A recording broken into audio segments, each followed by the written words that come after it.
বিসমিল্লাহির রহমানির রহিম। প্রিয় দেশবাসী, আসসালামু আলাইকুম। আজকে আমি আপনাদের সাথে একটি বিষয় নিয়ে খুব সংক্ষেপে দুটি কথা বলতে চাই। যে বিষয়টি সমাজের প্রত্যেকটি শ্রেণী পেশার মানুষকে স্পর্শ করে। যে বিষয়টি কি সেটি হচ্ছে আমাদের পরিবেশ। অর্থাৎ আমি, আপনি, আমরা সকলে যে পরিবেশটাতে থাকি সেই পরিবেশটি কেমন, আমার আশপাশটি কেমন। আপনারা নিশ্চয়ই অধিকাংশ ক্ষেত্রে খেয়াল করে দেখেছেন, আমরা ঢাকা শহরের যে কোনো রাস্তাঘাটই হোক, যে কোনো এলাকাই হোক, যে কোনো জেলা শহরের এলাকাই হোক, রাস্তাঘাট হোক, এমনকি উপজেলা পর্যায়েও ক্ষেত্র বিশেষে বিভিন্ন গ্রামগঞ্জেও আমরা দেখেছি যে যেখানে বাজার ঘাট বা রাস্তা চলাচলে বেশি, সেই জায়গাগুলোতে চারিদিকে একটা জিনিস খুব পরিষ্কারভাবে চোখে পড়ে, যেটি আমরা যখন ছোট ছিলাম, আজকে থেকে 40 বছর আগে, 30 বছর আগে দৃশ্যটা এমন ছিল না, কিন্তু বর্তমানে দৃশ্যটা এইরকম। সেটা কেমন? চারিদিকে আমাদের ব্যবহার করা হাতের টিস্যু, অথবা আপনার খাওয়া চিপসের প্যাকেট, অথবা বাসায় ব্যবহার করা রান্নার তেল, যে তার প্লাস্টিকের বোতলটি, অথবা আমি বা আপনি পানি পান করেছি প্লাস্টিকের বোতল থেকে, সেই বোতলটি, এরকম আরো অনেক ধরনের আবর্জনা যত্র তত্র সব জায়গায় ছড়িয়ে আছে। কোনো জায়গায় একটু বেশি জমা হয়ে আছে, অথবা যত্র তত্র লোকালয়ে চারিদিকে ছড়িয়ে আছে। চিন্তা করে দেখুন তো, আপনার ঘরে, যে ঘরটিতে আপনি থাকেন, যে বাসাটিতে আপনি থাকেন, যদি চারিদিকে এমন টিস্যু ছড়িয়ে থাকতো, যদি চারিদিকে এমন আবর্জনা ছড়িয়ে থাকতো, আপনার কাছে কি ভালো লাগতো দেখতে? নিশ্চয়ই না, আমাদের কারো কথাই ভালো লাগতো না। কবি তো সুন্দরভাবে লিখেছেন, সবুজ শস্য শ্যামলা আমারে ভুবন। তো আসুন না, আমরা কেন আমাদের পরিবেশটাকে সুন্দর করতে পারবো না?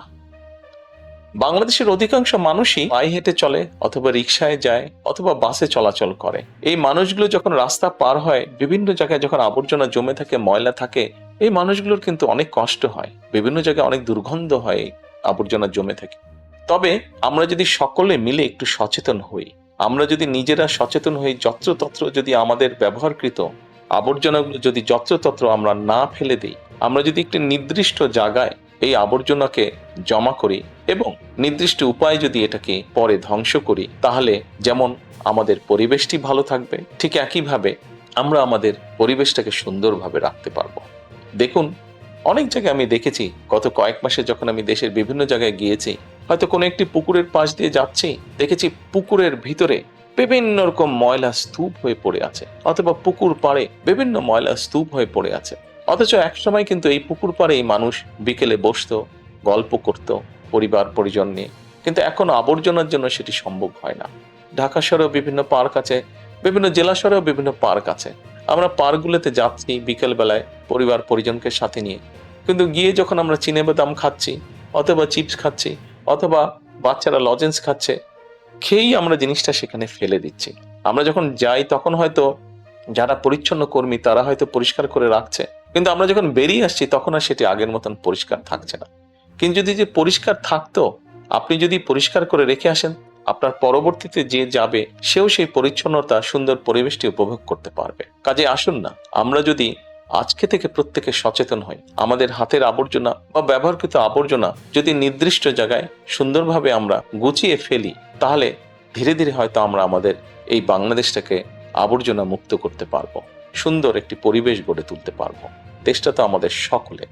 আমরা সকলে মিলে যদি চেষ্টা করি, সকলে মিলে যদি একটু একটু করে করি, তাহলে আমরা বড় কিছু করতে সক্ষম হব। প্রিয় দেশবাসী, আপনাদের কাছে আজকে এই সহযোগিতাটা আমি চাইছি। আমরা সকলে মিলে আসুন, চেষ্টা করি আমাদের দেশটিকে পরিষ্কার সুন্দর রাখতে।